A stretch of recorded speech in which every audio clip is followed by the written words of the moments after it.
Bonjour et bienvenue dans Caritas. Nous sommes ravis de vous retrouver en cette rentrée sur l'antenne de KTO pour ce rendez-vous riche qui vous apportera, je l'espère, un éclairage nouveau sur une association, aujourd'hui l'OCH, l'Office chrétien des personnes handicapées. Alors quand la maladie ou le handicap font brusquement basculer la vie, comment peut-on se relever? Quelle espérance peut-on garder? Pour débattre de ce sujet sensible, avec nous au plateau, 3 invités nous font la gentillesse de partager leur expérience. Je commence par saluer Colette Desmichel. Bonjour, vous êtes atteinte d'un handicap moteur qui vous paralyse les 2/3 du corps et vous avez accepté de témoigner. J'accueille également le docteur Amélie Stuit. Bonjour docteur, vous êtes médecin rééducateur au CHU de Limoges et vous travaillez donc aux côtés des personnes handicapées physiques et mentales. Physique surtout, on y reviendra. Enfin, j'accueille Philippe de la Chapelle. Bonjour. Bonjour. Vous êtes le directeur de l'OCH et cela tombe très bien puisque première question très simple, qu'est-ce que c'est l'OCH? C'est un lieu d'amitié d'abord. Vous savez, Mère Teresa disait que le handicap est une souffrance, la pire des souffrances, c'est la solitude et le rejet. Je crois que l'OCH a pour mission d'être un lien entre ces personnes touchées par le handicap, quels qu'ils soient, leurs familles notamment, et tous ceux qui ne les connaissent pas et qui ont besoin de s'en faire proches. Qui ont besoin, je dis dans ce sens-là, qui ont besoin de s'en faire proche, parce que mystérieusement, si le handicap est une souffrance, comme disait Mère Teresa, il est aussi souvent une occasion de rentrer dans une dimension de rencontre qu'on a rarement quand on n'est pas dans une situation de fragilité. Donc l'OCH a pour mission d'être un lieu d'accueil, d'accompagnement des personnes handicapées touchées par cette souffrance, leur famille, mais aussi un lieu d'éclairage, de réflexion avec cette revue Ombre et Lumière, avec des conférences, etc. Un lieu de partage d'expériences, les frères et sœurs de personnes handicapées, les grands-parents, les papas, et puis un lieu de soutien d'initiative, de subvention d'initiative, parce que l'amitié, c'est fondamental, mais ça ne suffit pas. Or, aujourd'hui en France, il y a des manques énormes concernant les personnes handicapées, quel que soit le handicap et quelles que soient les causes. Et donc, il faut des initiatives. Le CH les soutient, les subventionne, etc. Vous parlez d'initiatives très brièvement. On pourrait retracer l'historique de l'OCH. Ça fait longtemps que vous vous battez pour les personnes handicapées. Marilène Mathieu a fondé l'OCH, c'était en 63, et elle l'a fait à la suite d'un événement très douloureux qui s'appelait le procès de Liège, où un enfant avait été tué par sa maman dans une situation de détresse très grande, et la maman avait été acquittée. Il y avait eu une sorte de liesse. Elle avait été touchée, bien sûr, non par la souffrance de la maman qui avait conduit à cet acte fou, mais par cette liesse qui venait dire quelque chose d'infiniment douloureux aux personnes handicapées. C'est que finalement, il aurait mieux valu que tu ne sois pas né. Et c'est quelque chose qui n'est pas fini aujourd'hui. Et c'est là-dessus qu'elle s'est dit, mais il faut créer des lieux de soutien pour que jamais il y ait des mamans qui soient dans cette situation de solitude telle qu'elles arrivent à un tel acte. Et c'est comme ça qu'elle a créé ce que j'appelle moi un lien, un pont à travers cet accueil, à travers la revue, à travers les conférences et à travers surtout ce réseau d'initiatives subventionnées par l'OCH et soutenues. Parce que, encore une fois, la première réalité quand on est touché par une souffrance quelle qu'elle soit, et le handicap en est une, c'est qu'on a besoin d'amis. Et on a besoin de gens proches qui viennent aider très concrètement, qui restent avec nous, parfois sans réponse. Parfois, il n'y a pas de réponse. Mais d'avoir des amis qui restent là, ça change tout. Et ça, l'OCH, c'est vraiment sa mission. Et c'est comme ça qu'il y a Foi Lumière, qu'il y a Relais d'amitié de prière, beaucoup d'associations qui sont nées de l'OCH, qui sont des lieux d'amitié. Alors on y reviendra tout au long de l'émission, vous serez un peu notre fil conducteur sur le rôle de l'OCH. Je vais me tourner vers vous, Colette Desmichel. On va partir de votre expérience malheureuse. Est-ce que vous pouvez nous raconter les circonstances qui ont fait qu'aujourd'hui vous êtes invalide moteur? Eh bien, il y a à peu près 4 ans, j'étais animatrice dans une maison de retraite proche de la maison et j'allais faire la promenade comme je faisais souvent avec un petit car et une dizaine de personnes dans le petit car. Heureusement, je suis descendue du car avant de prendre le volant. Et puis là, je suis tombée paralysée, apparemment sans raison. Alors j'ai été hospitalisée d'abord à l'hôpital de Sèvres, et puis dans différents hôpitaux de la région parisienne, à Foch, et puis à Saint-Denis, et puis après, en partant en Auvergne avec mon mari, à l'hôpital de Chamalières, et puis aux Invalides, et puis finalement, je suis revenue à la maison au bout de 7 mois d'hospitalisation. Et comment avez-vous appris, et qui vous a appris que le reste de votre vie, vous le passerez dans un fauteuil roulant? Alors, je l'ai appris vite parce que j'ai vu que je ne bougeais plus mes jambes et que les sondages étaient réguliers, répétés. Mais je n'ai pas eu du tout à ce moment-là un moment de désespérance, pas du tout. Pourquoi? Parce que dans ces hôpitaux, et ça c'était une expérience très forte pour moi, j'ai vu bien plus malheureux que moi. Et comme mon métier c'était d'être psychologue et d'écouter les gens, eh bien j'ai J'ai passé mon temps sur mon fauteuil à aller d'une chambre à l'autre, à voir des gens qui allaient mourir ou des gens qui étaient désespérés ou des gens qui allaient mieux. Et donc pendant ces moments d'hospitalisation, je ne peux pas dire que j'ai été très, très malheureuse, sachant pourtant pertinemment que je ne reviendrai pas, Alors je ne marcherai pas. Je reviens juste sur le diagnostic. Comment ça a été diagnostiqué et qui et comment cela a été annoncé? Je ne me souviens plus bien, étant donné que mon mari est médecin, alors les médecins, ils parlent beaucoup entre eux, ils vous disent ce qu'ils veulent vous dire. Je n'ai pas le souvenir qu'on m'ait dit vraiment, vous allez être handicapé à vie. Hein. Par contre, ils ont essayé de vous amener la chose progressivement? Oui, et puis moi je le voyais. Hein. Par contre, je me souviens quand même d'une réflexion de médecin, c'était à Chamalières, ça dans le Puy-de-Dôme, où un médecin qui passait rapidement devant moi a parlé pour ma part d'une dose d'inconscience. Hein. Alors là, j'ai réagi quand même un peu vigoureusement et j'ai dit, mais vous voulez que je pleure toute la journée sur mon fauteuil? Je préférais adopter une autre solution, c'est aller de l'avant et parler aux gens. Alors juste pour préciser pour les téléspectateurs, c'est une artère qui s'est bouchée. C'est l'artère d'Adamkiewicz qui s'est bouchée, on ne sait pas pourquoi. Je n'avais ni cholestérol, ni hypertension, ni rien. Elle s'est bouchée, donc du coup la moelle épinière n'a pas été irriguée, donc je suis paralysée. Mais je dois dire quand même que je remercie le ciel parce que je peux vous parler, les mains marchent à peu près, l'état cérébral à peu près seulement, mais j'ai des troubles de mémoire. Mais bon, pour votre cas, l'annonce c'est sans doute très très bien passé. On dit que vous l'avez intégré. Docteur, je suppose, je me retourne vers vous, que c'est un moment extrêmement délicat, à la fois pour vous, médecin, ouais. et pour le patient qui apprend que sa vie est bouleversée derrière. Souvent, c'est des gens qui ont des enfants. Ouais. Comment vous l'annoncez? Comment cela se gère? Alors, ça dépend quel type de handicap. Lorsque c'est un handicap qui va être évolutif, ça peut être, par exemple, la sclérose en plaques, on va annoncer un diagnostic qui va s'aggraver tout au long de la vie. C'est très différent d'un handicap moteur brutal, où du jour au lendemain, les choses vont être a priori stables. Il n'y a pas de règles toutes faites pour annoncer correctement ce type de diagnostic. Dans le cas de Colette, l'annonce n'a pas été faite. Ouais. Directement, de manière crue. Il y a une meilleure solution, il vaut mieux être franc avec les patients. On sait que certains doutent, se posent des questions. Est-ce qu'il vaut mieux amener la chose et regarder malheureusement la réalité en face, ou est-ce qu'il faut... Nous, dans notre équipe, on a toujours l'habitude de dire la vérité aux patients. La difficulté, c'est de trouver le bon moment. Il faut aussi que lui fasse la demande. On attend des fois que la personne fasse la demande de est-ce que c'est définitif ou pas. Et ensuite, il a envie de briser la glace et dit docteur, voilà. Dites-moi ce qu'il en est, je veux savoir. Et ensuite, on a besoin, nous, d'avoir les arguments médicaux pour pouvoir dire oui, là, on a l'impression que c'est définitif. Et ça, on peut rarement le dire dès le début de l'hospitalisation. Alors, nous, dans un service de rééducation, on prend les malades, en général, 3 semaines après leur accident. Donc, il y a ce laps de temps. En général, dans le cadre de la paraplégie, on attend souvent les 3 mois où on arrive quand même à être définitif, sauf quand on a des petits signes qui puissent dire que c'est définitif. Donc l'idéal, c'est quand le malade est prêt à l'entendre.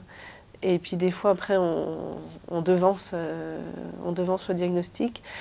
Sur la manière, donc moi je pense qu'il n'y a pas de règles parfaites. Je pense que c'est plus des conditions, il faut se mettre dans des bonnes conditions. C'est être nous disponibles au moment où on va le dire. Jamais faire ce genre d'annonce le soir, ni le vendredi soir quand il n'y aura plus de médecins le week-end. Donc c'est le mettre à un moment où nous, on aura du temps pour discuter derrière, où l'équipe médicale aura du temps. On annonce à l'équipe qu'on va faire poser le diagnostic au patient. On va rentrer dans sa chambre à 9h et on va lui en parler. Et savoir que les infirmières vont devoir le soutenir derrière. Il y a toute une cellule qui se met en place. Ouais. Et petite question, est-ce que la famille est mise au courant avant, justement, pour être préparée, entre guillemets, à cela, ou c'est le patient d'abord? Moi, c'est le patient d'abord. Et je lui demande à qui il veut que j'en parle. Donc, c'est lui qui va choisir s'il veut que j'en parle à ses parents, à son époux, enfin à son conjoint, ou à ses enfants. C'est lui qui va choisir et à qui on va le dire aussi. Car finalement, c'est toute une famille qui est bouleversée. Je me retourne vers vous, Colette. Comment s'est passée la suite? Votre vie est bouleversée, vous vous retrouvez en fauteuil roulant. Qu'est-ce qui a changé? Qu'est-ce qui s'est passé dans votre vie, dans votre famille, concrètement?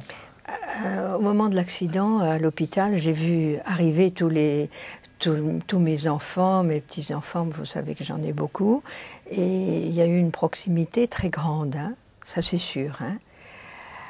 Par la suite, je ne sais pas s'il y a une proximité. Au bout de 4 ans, un peu moins quand même. Hein. Et puis surtout, mes enfants savent que mon mari est là, qu'il est très présent, qu'il est très proche.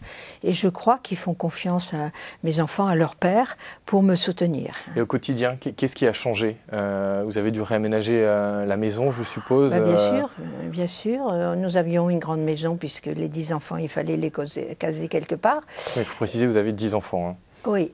Vous aviez déjà les 10 enfants oui, au moment de l'accident. Nous n'en avons plus que 9, puisque Xavier nous a quittés à 14 ans. Mais donc mon mari a fait aménager. C'est peut-être pour ça que je suis restée un peu plus longtemps dans les hôpitaux, parce qu'il fallait le temps de faire un élévateur pour aller au rez-de-jardin, puis un autre pour aller au premier étage. Donc il a bien fait tout ce qu'il fallait pour que je puisse rentrer dans la maison. À quel moment, Philippe de la Chapelle, l'OCH commence à intervenir auprès des personnes handicapées? Est-ce que c'est elles qui viennent vous chercher? Est-ce que c'est leur famille? Est-ce que vous avez un réseau? Comment l'interaction se met en place? Alors, déjà, parfois au moment de l'annonce, j'aimais bien ce que vous disiez tout à l'heure, Amélie, sur cette attitude de disponibilité et d'écoute du patient. Et quelquefois, j'entends des personnes handicapées ou souvent des familles qui viennent nous dire la brutalité. Alors la brutalité, elle est dans la nouvelle elle-même. C'est infiniment violent. Je pense que quelle que soit la forme qu'on y mette... Après, ce que j'entends souvent, et j'étais touché de ce que vous disiez, c'est que c'est pas seulement que ça te dise, après le médecin a disparu, quelquefois j'entends ça. Et donc le fait de pouvoir rester même, me paraît tellement fondamental. Voilà, parce que cette brutalité, elle est là de toute façon. C'est toujours une mauvaise nouvelle. Je pense que de toute façon, la nouvelle est mauvaise. La première réponse, c'est, je suppose, de parler. Pour le patient comme pour la famille, c'est de parler. Certains doivent se renfermer dans le mutisme, je suppose, mais il doit falloir éviter ça. C'est pour ça que de prévenir l'équipe, parce que souvent, ce n'est pas le médecin qui va recevoir le après. Ça va être l'aide-soignante qui va venir faire la toilette, ça va être l'infirmière qui va venir donner les médicaments, et c'est ces personnes-là qui vont plutôt accueillir le retour. Et c'est là où elles vont nous faire... le retour du patient, et on va pouvoir rebondir dessus. Les soignants m'ont beaucoup aidé aussi, ceux qui passaient, à la limite même les femmes de ménage, qui en passant leur serpillière parlaient, je pouvais leur parler, et ça c'était un contact qui était positif. Et quelles sont les principales réactions auxquelles vous êtes confrontés? C'est, je suppose, bien sûr de l'abattement, mais est-ce que c'est une réaction violente? Est-ce que c'est une dépression? Quelles sont les principales réactions? On peut voir du déni, c'est-à-dire ne pas du tout accepter la situation et du coup n'envisager que de se projeter retour à la vie normale. Et ça, c'est quelque chose qui est important. Et Colette le disait, il faut aménager la maison. Si on est encore en activité, il faut revoir éventuellement C'est-à-dire qu'on a certaines personnes qui refusent le diagnostic, mais et qui s'auto-persuadent que... qui n'acceptent pas que la solution va être... que ce handicap va durer. Donc moi j'ai le souvenir d'un jeune de 20 ans charpentier, quand on lui annonce que sa paraplégie va être définitive, c'est quand même des bouleversements dramatiques, parce que ça va aller sur sa vie familiale, sa vie sexuelle et sur son travail, et se dire qu'il va devoir réaménager aussi son domicile. Donc c'est important de faire cette démarche pour qu'il puisse refaire un nouveau projet de vie. Et en fait, c'est souvent, vous me demandiez quand est-ce que l'OCH, c'est souvent à ce moment-là. C'est quelquefois au moment de l'annonce, mais pas toujours. Les moments à ce moment-là, il y a l'encadrement, il y a les jours qui suivent au moment de la prise de conscience. On est en train de réorganiser une vie, une nouvelle vie, où on s'aperçoit souvent, alors pour le coup, qu'il y a des manques énormes. Et c'est là où je disais tout à l'heure, aujourd'hui en France, on est sur les situations d'une vie qui bascule sur un accident. On n'est pas équipé aujourd'hui, il y a trop peu, parce que Dieu merci, on sauve beaucoup plus de monde, mais il n'y a pas. Du coup, on voit des vieux parents récupérer des adultes qui étaient autonomes et les reprendre à la maison et en même temps n'avoir rien. sur la maladie psychique qui elle aussi débarque il y a aujourd'hui. Et alors là, on voit des gens en détresse, parfois en colère, parfois abattus, chercher. Voilà, mon fils qui offre à la rue, qu'est-ce que je peux faire? Je suis très vieux, moi je peux plus porter mon fils et je ne trouve pas de foyer, je trouve pas de service. On progresse, hein, mais on progresse beaucoup trop peu par rapport à l'immensité des besoins de ces gens dont la vie a basculé pour une raison de maladie psychique, d'accident, etc. Et alors là, l'OCH est là, on n'a pas toujours la réponse, et souvent même on n'a pas, parce que s'il n'y a pas, il n'y a pas.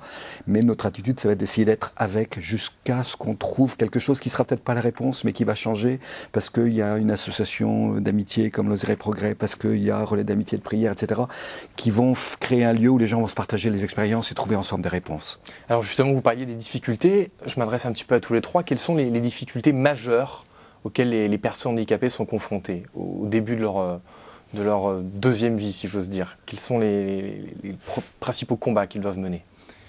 Pendant l'hospitalisation, nous, notre objectif, c'est rendre la personne la plus autonome possible. Ça veut dire être capable de faire sa toilette seule, d'aller aux toilettes. Ça peut être donc avec des sondages, c'est-à-dire qu'on va devoir vider la vessie. Est-ce que la personne peut le faire seule? Est-ce qu'elle a besoin d'une tierce personne pour le faire? Est-ce qu'elle est capable de prendre ses repas seule?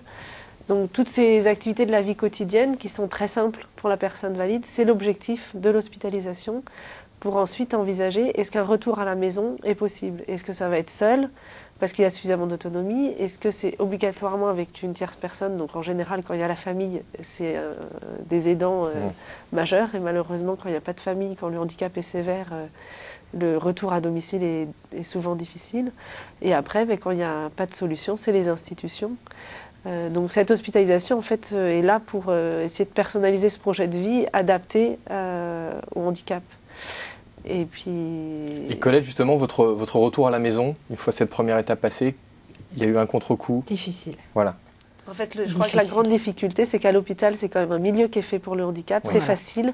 Et la maison est là, le deuxième coup près, c'est la maison. Quel que soit, on est malade.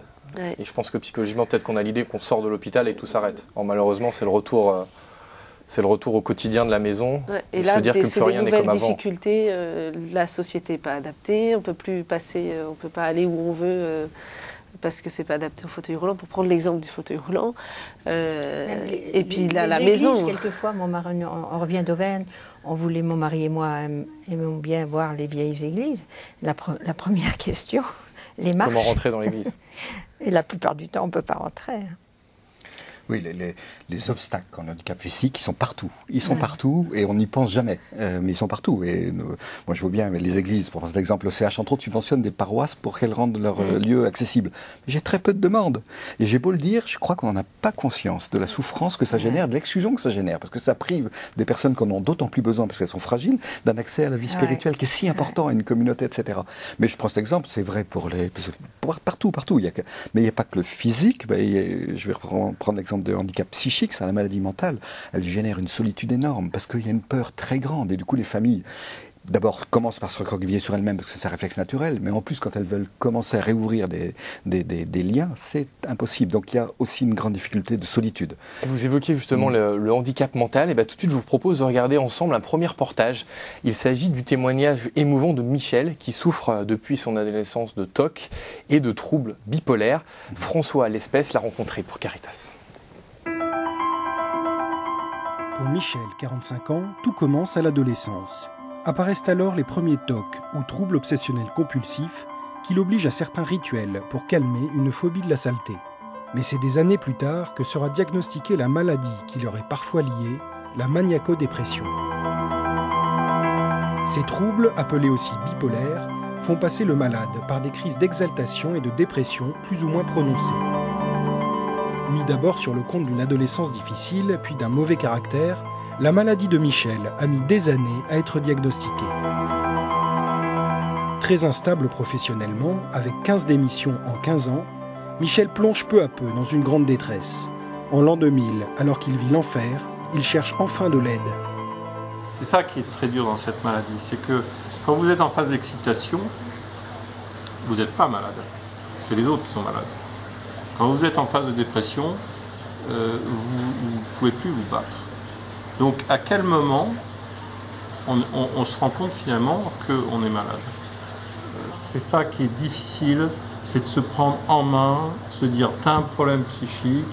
Je vous donne un exemple, j'ai franchi le portillon de Sainte-Anne en 2000. Ça a été très difficile. On se dit, ça y est, on est chez les fous, on est un fou. La maladie étant très mal connue, commencent alors des années de tâtonnement pour trouver le bon diagnostic et les bons médicaments. Un parcours du combattant où le malade passe par différentes phases. Il y a la phase, par exemple, du déni. Quand il y a un handicap qui vous tombe sur le dos, vous refusez. Il y a la phase de la rancœur aussi. Et puis finalement, donc, quand vous arrivez à franchir toutes ces phases, il y a la phase de l'acceptation. Une fois la maladie identifiée et acceptée, Michel décide de changer de comportement pour se reconstruire. Un long travail sur lui-même pour apprendre à vivre avec sa pathologie. En fait, la stabilisation, elle n'intervient pas d'un coup. C'est-à-dire qu'elle intervient, les crises sont de plus en plus espacées, de moins en moins violentes. Vous avez une vie quand même qui est gérable. Et puis j'ai fait des émissions de radio, il y a eu des articles de journaux, il y a eu notamment Europe 1 où j'ai donné mon portable. Alors là, pendant une semaine, il a sonné 3 ou 4 fois par minute, mais j'ai géré. Et puis c'est comme ça que finalement, j'ai écouté et j'ai aidé plus de 6000 personnes. Aider les autres, c'est l'une des clés de la reconstruction de Michel. Il fonde plusieurs associations d'aide aux malades psychiques et écrit un livre pour partager son expérience. Un parcours qui lui vaut d'être embauché au Mutuelle Intégrance, spécialisé dans le handicap. Une nouvelle étape de réinsertion pour Michel. Au travail, si son handicap psychique est une faiblesse pour certains postes, il peut aussi être un atout pour d'autres. Mettez-moi au téléphone, vous allez voir, super, demandez-moi d'avoir des idées, demandez-moi d'avoir des projets. Voilà, il faut adapter l'émission à la personnalité de la personne qui souffre de cette pathologie. Mais Michel ne s'arrête pas là. C'est désormais un regard neuf qu'il pose sur son parcours, semé de blessures hypersensibles. J'ai compris qu'il fallait pardonner. Il fallait pardonner à soi, toutes les erreurs que l'on a fait, et pardonner aux autres. Bon. Quand vous êtes handicapé psychique, on va le dire franchement, vous en avez pris plein la figure, hein, pour pas dire autre chose. Mais pardonner, ça vous permet de reconstruire.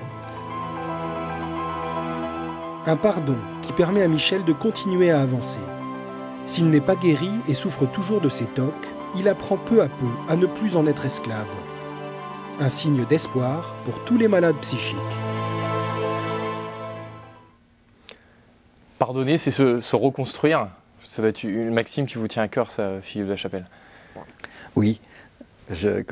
J'entendais deux choses. D'une part, c'est ce fait qu'il a retrouvé vie en se mettant à aider. C'est à re-rentrer dans une relation où il y avait du don et du pardon, peut-être sans doute aussi, parce qu'effectivement, il y a beaucoup de blessures, même si elles ne sont pas directement reliées au handicap, mais très souvent, on a ce sentiment d'être rejeté, il y a des blessures, on en cause d'ailleurs aussi, hein, il en a conscience, et donc cette dimension de don et de pardon me paraît fondamentale dans toute vie, à vrai dire, mais a fortiori quand elle est affectée par une épreuve qui est celle du trouble psychique. On a entendu parler un petit peu de révolte. Colette, j'ai envie de vous demander, au moment où vous avez appris cette maladie, votre réaction à vous avez eu de la colère, de la révolte, ou vous avez vraiment accepté facilement? Je suppose que l'acceptation ne se fait pas si facilement que ça. On doit passer par, Michel l'explique, par différentes phases. Vous parliez de renier tout à l'heure la maladie, lui il parlait après de la combattre.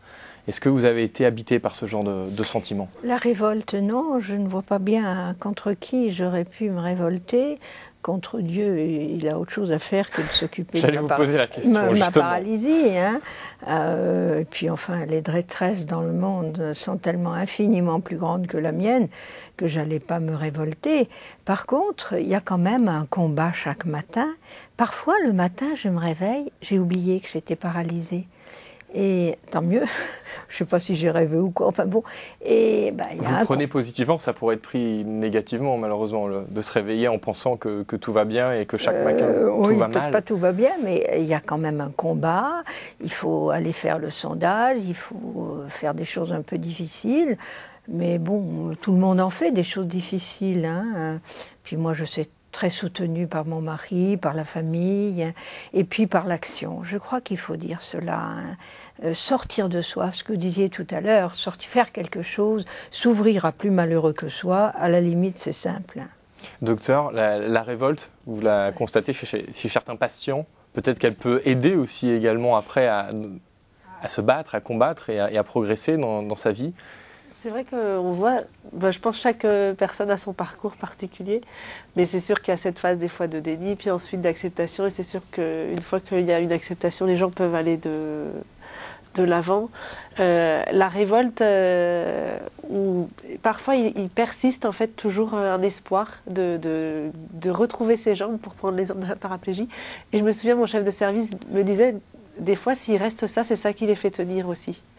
Je pense qu'il faut accepter qu'il y a des personnes qui ont besoin toujours de se dire peut-être qu'un jour on trouvera une solution médicale pour remarcher. Si c'est la solution pour aller de l'avant, il n'y a pas de mauvaise solution. Alors, depuis le début de notre débat, on parle beaucoup de handicap physique. Oui. Là, on vient de voir l'exemple de Michel, c'était un handicap psychique. Dans l'image de la société, on a beaucoup l'image de la personne en fauteuil roulant.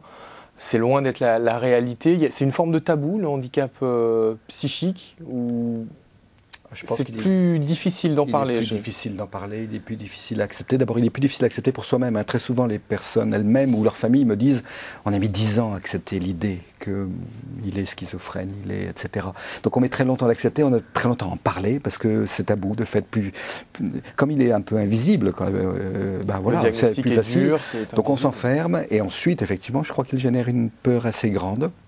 Et comme en plus les réponses aujourd'hui sont très insuffisantes, donc on est très seul et très renvoyé à soi-même. Donc il y a une sorte de phénomène de repli avec un épuisement des proches, très souvent.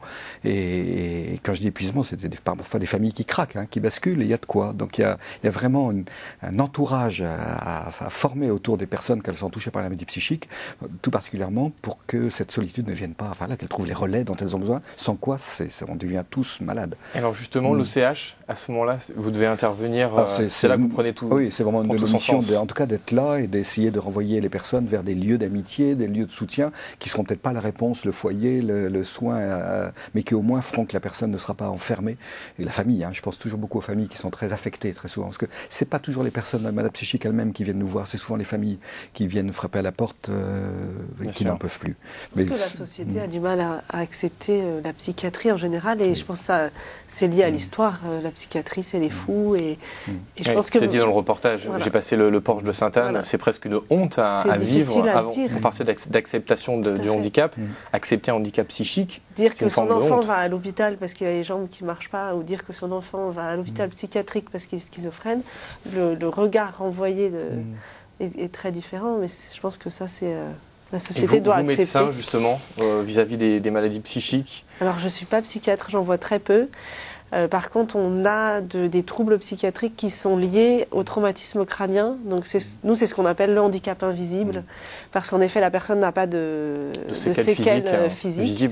Mais il est tombé, il a eu un accident de moto, il s'est pris un pet au casque, comme on dit. Et les troubles vont être d'ordre psychique. C'est des personnes qui ne peuvent plus raisonner correctement. Et donc, ça génère des difficultés dans la société majeure, et ça ne se voit pas. Donc, c'est encore plus difficile pour la famille de le montrer et de montrer les difficultés aussi, parce qu'on ne les voit pas. J'ai envie de parler un petit peu de la foi et de la prière. On est quand même sur l'antenne de KTO. Alors, question un petit peu à tous les trois, et puis pour vous, Colette, dans quelle mesure la foi et la prière peuvent vous aider, vous ont aidé et vous aident encore au quotidien dans votre maladie?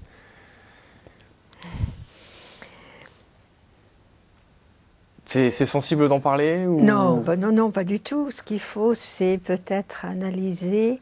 Est-ce que ça vous a aidé à l'époque du début de cette maladie? Est-ce que vous êtes ressourcé à travers la prière? Est-ce que ça vous a donné une force? C'est difficile à répondre, étant donné que je pense que la prière m'habite, et puis que Dieu m'habite. Dieu n'est pas extérieur à moi, il est au plus profond de moi-même. Donc chaque fois que j'allais dire, je communique avec moi-même, c'est avec lui que je communique. Et parfois, j'ai vraiment le sentiment qu'il y a un soutien, une présence, il me tient la main. Je n'ai pas d'illumination plus que vous, pas du tout. Hein. Mais quelque part, il y a cette certitude que quelque part, il ne me demandera pas plus que je peux supporter. Hein. Et puis, il a chargé mes proches d'être sa présence. Et je pense à mon mari, qui depuis 4 ans est une présence calme, sereine. J'essaie de ne pas lui charger, enfin lui peser trop. Et je ne suis pas du genre à pleurer et à me lamenter sur mon sort devant lui.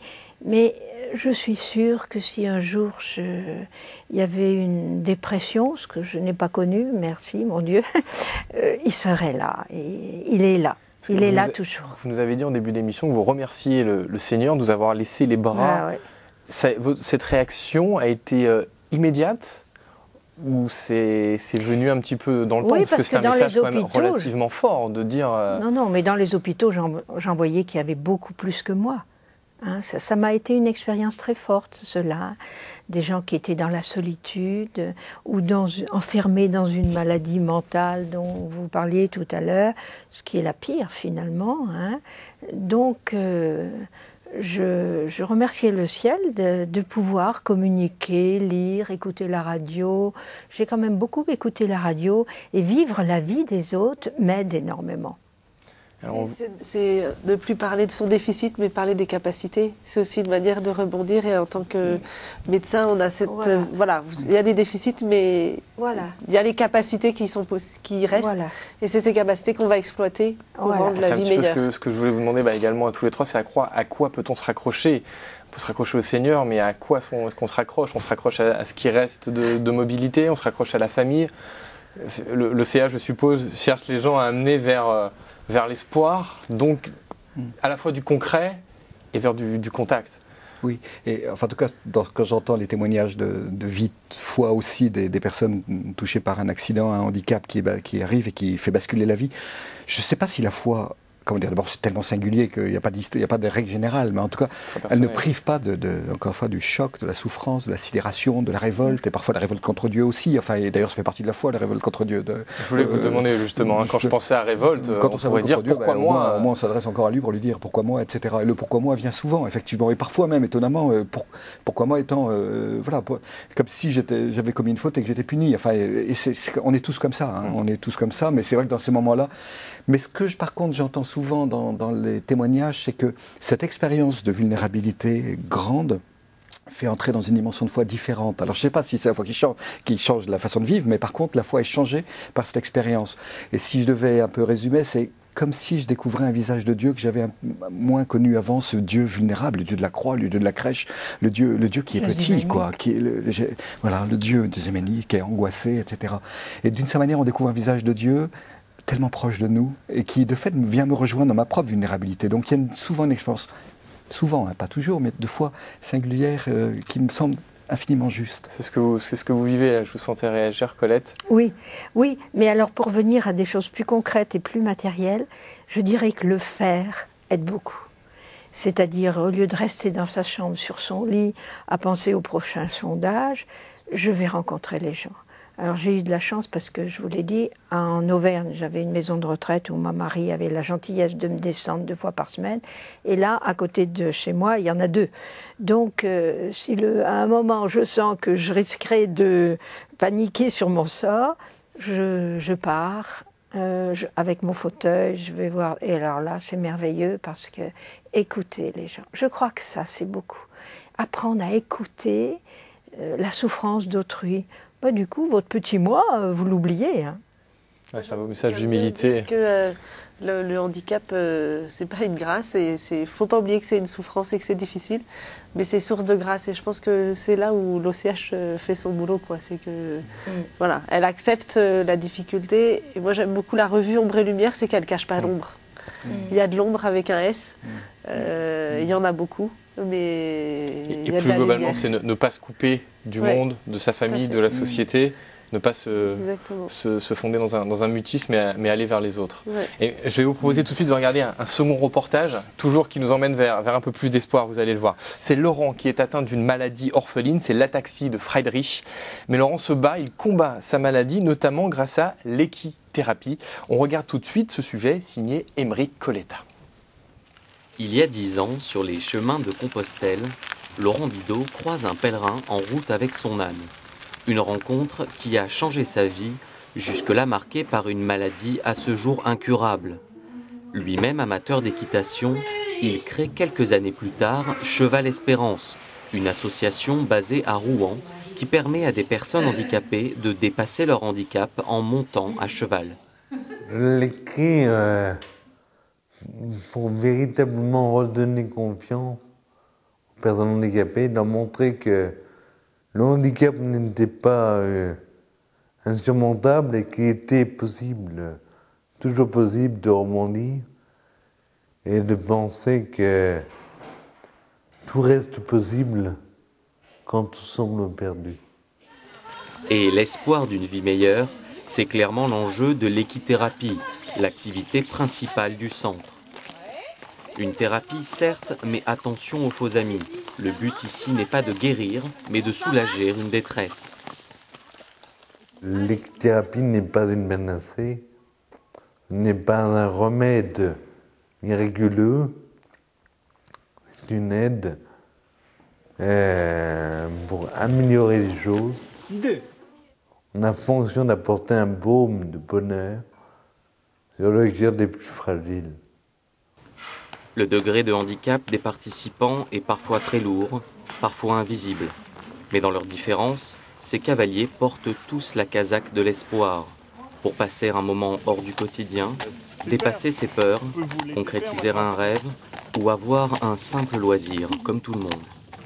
Alors en fait, il s'agit surtout d'amener par le biais du cheval quelque chose aux personnes handicapées. Alors ça peut être de la confiance en soi, ça peut être un apaisement, ça peut être des progrès au niveau sensoriel, au niveau motricité, et puis de créer ici un échange. C'est-à-dire que la volonté aussi d'accueillir du public valide, c'était de ne pas faire une structure où on se dit on va monter à Cheval Espérance parce qu'on est handicapé, et de faire de sorte un ghetto de personnes handicapées.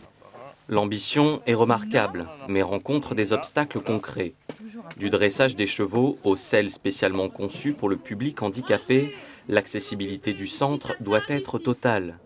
Donc on habitue, nous, les chevaux, avant, à tout ce matériel, à tout ce type de matériel, pour pas qu'ils soient surpris en cas de geste un peu brusque ou imprévu de la part d'enfants ou d'adultes. Voilà, il peut se balader avec des cerceaux qui lui bougent dessus. Voilà, il vient vers moi gentiment. Il n'a absolument pas peur de tout ce matériel qui peut bouger, qui peut avoir des gestes complètement imprévus, imprévisibles. On voit que le cheval est complètement impassible. Le travail des moniteurs requiert également une grande attention. Il faut apprendre les modalités d'un rapport humain non conventionnel, au contact des éducateurs spécialisés et avec patience. Voilà, pour aller à droite, on écarte la main de droite. C'est laquelle la main droite? Non, c'est l'autre. On tire sur les deux rênes et on dit oh là, oh bas. Et voilà, et on repose ses mains. Voilà. Mais Cheval Espérance puise également dans la vie de famille de Laurent tout en la nourrissant. Car c'est avec sa femme qu'il a créé le centre et c'est accompagné de leurs 3 enfants qu'ils ont décidé d'ouvrir l'enclos entre les écuries et leur domicile. Donc il y a vraiment un enrichissement quotidien de notre vie de famille, je pense, par l'œuvre de Laurent. Et puis je pense qu'on apporte aussi ce qu'on est. Pour les personnes handicapées qui viennent, je pense que c'est aussi une espérance de voir qu'on peut avoir un handicap et avoir quand même une vie de famille normale. Et le prochain objectif des Bidot n'est pas des moindres. Faire en sorte que d'autres centres Cheval Espérance puissent être ouverts ici et là. Ce qui nourrit également une certaine fierté chez les enfants et les place dans la dynamique d'une réussite heureuse. Notre meilleure récompense, c'est le jour où notre fils nous a dit quand je serai grand, je voudrais faire un grand projet comme papa pour aider les autres. On se dit il y a vraiment une interaction entre l'œuvre qu'a créée Laurent et puis les retombées sur la famille.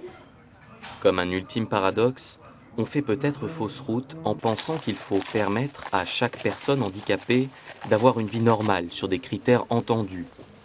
Car si Laurent a pu s'accomplir et le partager avec ses proches, c'est finalement en exploitant ses particularités et son désir profond d'aider son prochain. Il prouve ainsi l'importance de rendre accessibles les manèges et les chœurs. Docteur, il est donc possible de lutter, de se battre, et toujours pour entretenir l'espoir, finalement. Je pense que c'est un très bon exemple qu'on a besoin, comme tout un chacun, de reconnaissance et de savoir que malgré le handicap, on peut être utile. Ça, je pense, c'est un réel moyen de retrouver le chemin vers l'avant, quoi. Comment concrètement vous travaillez en tant que rééducateur dans la durée avec les personnes ? Alors, comme l'a dit Colette, on a quand même des durées d'hospitalisation qui sont longues. Pour prendre l'exemple d'un hémiplégique, en général, c'est à peu près 3 mois d'hospitalisation. Dans la paraplégie, on tombe souvent à 6 mois d'hospitalisation, donc c'est déjà une durée. Donc c'est aussi un contact humain qui dure et des liens qui peuvent se créer. Donc ça, c'est tout ce travail de préparation du retour à domicile quand c'est possible. Et puis ensuite, moi j'aime bien quand le handicap est bien spécifique de donner le nom des associations de ce type de handicap. Ça, c'est important pour le patient et pour la famille parce que c'est souvent de discuter des difficultés entre ses pairs, c'est quelque chose d'important. Et puis ensuite, c'est par le biais de la consultation qu'on a le suivi à très long terme, mais je pense que vraiment le retour à domicile, c'est un deuxième coup près. Il y a l'annonce du diagnostic et le retour à la maison avec toutes ces difficultés. Et donc la consultation, ça va être d'essayer de voir qu'est-ce qui est difficile, comment on va adapter la situation, est-ce qu'il faut augmenter les aides humaines parce que l'infirmière ne vient qu'une fois par jour et le conjoint s'épuise. On va éventuellement, quand c'est possible, proposer des petites hospitalisations pendant 15 jours pour soulager le conjoint pour qu'il puisse souffler. Alors, c'est des petites choses, je pense qu'on aimerait bien faire mieux, mais après, les contraintes budgétaires ne nous permettent pas toujours de faire ce qui serait le mieux. Vous faites un travail formidable dans les hôpitaux. L'OCH, vous tentez de donner une vision nouvelle à la fragilité humaine. C'est exactement ce qu'on voit dans le reportage. Ah oui, c'est se servir, c'est fabuleux. Il se sert de sa fragilité pour rebondir et de voir les enfants après qui disent « moi je veux faire comme papa et monter des projets ». C'est une victoire formidable. Ah oui, c'est plein d'enseignements. J'étais très touché. En plus, on les connaît. Il se trouve que le CH les a soutenus financièrement et je suis réjoui de voir le fruit. Parce que je trouve que ça contient, d'une certaine manière, j'aimerais voir notre société vivre comme ça. C'est-à-dire quelque chose, et je pense que du point de vue de l'anthropologie, parce que ça a été fondé par Laurent, qui est vulnérable et qui du coup a pensé son projet en fonction de la singularité de la personne. Et finalement, on a tous besoin d'être regardés comme des personnes. On n'est pas des numéros, on n'est pas des matricules, on n'est pas des... Non, on est tous différents. Et ils ont insisté sur le fait que c'était pas seulement pour les personnes handicapées, que c'était fait d'ailleurs, et puis tout handicap, les personnes handicapées mentales, etc. Les autres aussi. Et je pense qu'il y a eu le mot bonheur utilisé. Je pense qu'il n'y a pas que les personnes handicapées qui doivent être dans ce bonheur, dans ce centre d'équithérapie. Je pense que les autres, dits non handicapés, doivent y trouver une joie profonde d'être dans ces dimensions de personne où chacun est accueilli avec ses forces, ses faiblesses et sa capacité de donner et de recevoir. Et je crois que c'est un modèle de ce que notre société devrait construire et j'y crois beaucoup, on va le faire. Et Colette, vous parliez tout à l'heure, vous preniez votre fauteuil, vous descendez dans les maisons de retraite, donc vous restez au contact des valides également. Je pense que ça c'est très important pour les personnes handicapées de maintenir ce lien et de ne pas fermer, on entendait le mot ghetto tout à l'heure, de ne pas former des ghettos, on regroupe les handicapés ensemble. On les isole de la société, d'essayer de maintenir cette mixité, ce lien, ça doit vous tenir à cœur. Mais dans les maisons de retraite, chaque fois que je peux, je parle aux soignants. Les médecins, on ne les voit pas beaucoup, mais tous ceux qui aident les handicapés ou les hospitalisés, parce que je suis allée dans des hôpitaux où il n'y avait pas que des handicapés, mais des gens hospitalisés, des gens qui sont plus ou moins abandonnés par leur famille, parce que la famille dit, je pense surtout ça en Auvergne, ma mère elle est bien, elle est à l'hôpital, donc à la limite elle n'aurait plus besoin de moi, donc ce dont ont besoin ces vieilles dames ou ces vieux monsieur, et j'ai vu beaucoup de détresse là, c'est d'une présence des enfants. J'aimerais revenir justement sur la famille et sur peut-être les réactions de la famille. La personne handicapée, certes de son côté, mais il peut y avoir des frères et sœurs Et souvent, les réactions sont difficiles, et c'est difficile à vivre. Il peut y avoir une forme, on parlait de tabou tout à l'heure, certains vont intérioriser cela. Ça doit être difficile pour les... Moi, j'ai envie de parler un petit peu des frères et sœurs d'enfants touchés. Oui. C'est extrêmement difficile. Et puis, c'est difficile pour eux d'en parler, de se mettre en avant. J'ai un frère ou une sœur qui est handicapé. Absolument. Priorité à lui. Mais moi, je ne le vis pas forcément bien. C'est Oui, délicat. absolument. Hein. La famille, comme corps, est vraiment très affectée par la survenue d'un handicap qui arrive et tous les membres de la famille sont affectés avec plein de difficultés multiples, mais notamment celle que vous évoquez, tout d'un coup, il y en a un des membres qui prend toute la place et il en a besoin. Et du coup, le sentiment, quand c'est notamment des jeunes enfants, que j'ai plus de place dans le cœur de maman parce qu'il prend toute la place, que je peux pas parler de ma souffrance parce que lui, il souffre tellement. Et d'ailleurs, qui va l'entendre, ma souffrance? Je vais pas la dire à maman qui souffre déjà beaucoup, je vais pas la dire à mes copains parce qu'ils comprennent rien. Donc il y a souvent une grande solitude des frères et sœurs qui ne peuvent pas en parler. Et c'est pour ça d'ailleurs l'OCH fait des journées de frères et sœurs, je prends cet exemple-là, où on s'aperçoit que parfois ils ont 50, 60, 80 ans, ils viennent et disent mais j'en ai jamais parlé. Alors je me dis, c'est sûrement pas vrai, mais à mon avis, ils n'en ont jamais parlé comme ça. C'est avec cette liberté qui fait que je peux dire mes colères, mes frustrations, sans être jugé. On a le droit, quand on est frère, sœur, papa, maman, d'être révolté, d'être en colère contre cette souffrance. Et de permettre de le dire, de partager ses sentiments, de redécouvrir qu'en même temps, ce frère, cette sœur, je l'aime. Et que je peux avoir une certaine fierté de voir même ce qu'il est capable de faire, de progresser, etc. Voilà, faut prendre soin de la famille. Et quand je dis faux, c'est vous et c'est moi, c'est les voisins, hein, c'est la façon dont on va être attentif, bien sûr, à la personne handicapée, mais aussi à ses proches, son papa, sa maman, ses frères, ses sœurs, ses grands-parents aussi. Voilà, être proche de la famille. La famille, c'est la première cellule. Votre famille vous a beaucoup aidé, Colette, vos enfants, j'ai une sœur jumelle qui habite le Canada et j'avoue que depuis 3 ou 4 ans, elle me téléphonait pratiquement tous les jours, hein, à 2h moins le quart ici, 8h là-bas. Et ça, pour moi, c'était un grand soutien. Grand soutien. J'ai une autre sœur aussi qui habite Meudon. Elle était encore à la maison hier, elle venait me voir. Je comprends bien que mes proches ont leurs problèmes, leurs charges, leurs enfants et tout. Enfin, il est certain que ça fait très plaisir quand ils vous téléphonent ou ils viennent vous voir, hein, ça c'est sûr. Alors Philippe de la Chapelle, si je vous dis 16, 17, 18 octobre prochain, vous allez me dire qu'il faut absolument faire 3 croix dans son agenda. C'est les 3 jours de l'OCH. Alors si je ne me trompe pas, l'objectif c'est de construire des liens solides avec les plus fragiles. Parlez-nous de ce bel événement à venir. Oui, je crois que c'est un grand enjeu de notre société, la question de la fragilité de la personne humaine. Parce qu'au fond, si les personnes avec handicap ont une fragilité qui est visible, qui est irrémédiable, je crois que chacun d'entre nous, nous sommes fragiles d'une certaine manière. Et je crois que l'enjeu dans notre société, qui est une société quand même de performance, de compétition, où il faut être toujours fort, c'est d'accepter que la vulnérabilité fait partie de la vie. Et qu'elle n'est pas forcément un mal, si elle en est un. Peut-être une force. Et si elle devient le lieu de la rencontre et de la solidarité et de la communion, ce que vous venez d'évoquer en disant au fond, ces personnes souffrantes, je m'aperçois que je peux leur donner quelque chose, à être en écoute avec elles, et sans doute c'est réciproque, c'est que nous sommes tous capables d'être dans ce don et se recevoir, et on l'est d'autant plus qu'on est accueillant notre propre vulnérabilité. Je crois que les personnes les plus vulnérables de notre société, personnes handicapées en particulier, ont cette grâce de savoir nous convoquer sur ce registre de l'accueil de la fragilité, parce qu'eux, ils n'ont pas le choix. Donc ils nous invitent à accueillir la nôtre. Et ces 3 jours, c'est effectivement 3 jours pour construire des liens solides avec les plus fragiles, mais pour une société plus solide. Nous serons plus solides si nous mettons les plus fragiles au cœur. Si on les met à la marge, voire pire, si on les élimine, il y a des chances que nous créions de la souffrance et de la souffrance et de la souffrance et de la solitude. Si on les met au cœur, je crois qu'on va créer de la communion, de l'amitié, et on a tellement besoin de ça aujourd'hui. Et Cheval Espérance, qu'on a vu tout à l'heure, c'est vraiment fondé là-dessus, manifestement. Alors qu'est-ce qu'on pourrait faire concrètement dans la société? Des gestes simples, qu'est-ce que vous proposeriez pour désenclaver un petit peu ces personnes handicapées?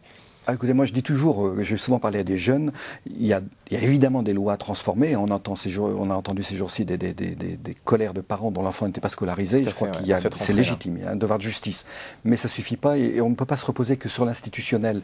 La question du handicap, c'est aussi une question de voisinage, de proximité. Et je crois que savoir être proche de la personne handicapée, un jour il y a une maman qui m'a dit dans les larmes que la veille au centre commercial avec son fils que je ne connaissais pas, qui doit être très handicapé, elle a découvert qu'il n'y avait personne derrière elle à la queue, tout le monde était... Et elle le disait dans les larmes parce qu'elle disait, voilà, depuis que mon fils est né, j'ai le sentiment qu'on s'écarte de moi. Et moi je dis toujours, c'est vous et moi à la caisse. C'est vous et moi qui sommes tentés, parce qu'on a peur et on a le droit d'avoir peur. Ça fait peur le handicap. Oui. On est tenté de changer de caisse. Et ben on a au contraire le devoir de dépasser notre peur, d'aller à la rencontre. Ce jeune en sera très touché, la maman sera très touchée et finalement, nous aussi, notre vie sera éclairée. Donc je crois que c'est un enjeu de personne à personne, de savoir aller à la rencontre du plus fragile pour découvrir que finalement il va me faire du bien. finalement. Vous allez avoir des grands témoins les 16, 17 et 18 octobre prochains. Dites-nous un peu plus. Où est-ce que ça va se passer? Qui va intervenir? Il faut donner envie aux gens de venir. Oui, à la Mutualité au Bernardin à Paris et le dimanche sur le parvis de Notre-Dame pour tout un chacun. Mais à la Mutualité au Bernardin sur inscription et venez. Les grands témoins, Jean Vanier, Marilène Mathieu, Samuel Rouvillois, Yves Gonor, enfin des personnalités du monde de l'entreprise, de la santé, mais aussi du monde associatif, mais aussi et bien sûr des personnes handicapées elles-mêmes et leurs familles parce qu'elles ont beaucoup à nous dire là-dessus. Dans une logique où on va à la fois réfléchir et partager l'expérience.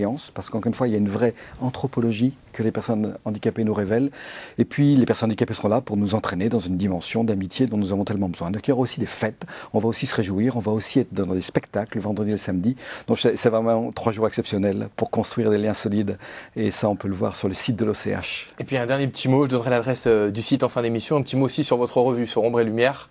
Plein d'infos pour les gens, si vous pouvez nous en parler un petit peu. Oui, je vais vous donner 2 exemples. Un jour, un papa d'une personne handicapée qui m'a dit « Ombre et Lumière m'a sauvé ». J'étais un peu sidéré. Il m'a expliqué qu'il a trouvé là des témoignages d'autres parents notamment qui lui ont permis de sortir du gouffre dans lequel il se sentait tombé. Et l'autre témoignage, c'est un chef d'entreprise qui m'a dit « Vous savez, je n'ai pas d'enfant handicapé et pourtant cette revue est celle qui m'enseigne le plus sur ma vie sociale, entrepreneuriale et familiale parce que, je crois, je le disais tout à l'heure, parce que les personnes handicapées, d'une certaine manière, nous mettent au cœur de ce qu'est toute personne humaine sur une personne qui a ses richesses, qui a ses talents, qui a ses fragilités et qui appelle à la communion. Amélie, vous êtes arrivée de renvoyer les gens vers l'OCH, de leur dire que vous allez avoir une écoute, vous allez avoir un soutien, vous allez avoir un conseil. Je vous mets entre bonnes mains, de bonnes mains. Sur le plan professionnel, c'est difficile de le faire, sauf si très vite on voit qu'il y a prière d'église qui traîne sur la table de chevet. Mais non, c'est quelque chose qui est difficile à faire concrètement. Simplement, il faut que ça passe par le biais de l'aumônerie. Ça m'est arrivé de descendre et dire il y a un malade qui veut aller à la messe. Et voilà, c'était ça, la seule solution, c'est ça. Et bien voilà, déjà l'heure de vous saluer tous les 3. Un grand merci d'être venus en plateau. Un grand merci à vous, téléspectateurs de KTO, de nous avoir suivis pour ce Caritas de rentrée. Si vous souhaitez aider l'OCH, une adresse pour vos dons, vous envoyez vos chèques à OCH, 90 avenue de Suffren, c'est dans le 15e arrondissement de Paris. Vous pouvez également faire un don en ligne sur le nouveau site internet www.och.fr. Et puis je vous le rappelle, n'oubliez pas les 16, 17, 18 octobre, les 3 jours de l'OCH, toutes les infos sur le web. À très vite, merci encore à vous, à très bientôt, excellente soirée sur l'antenne de KTO.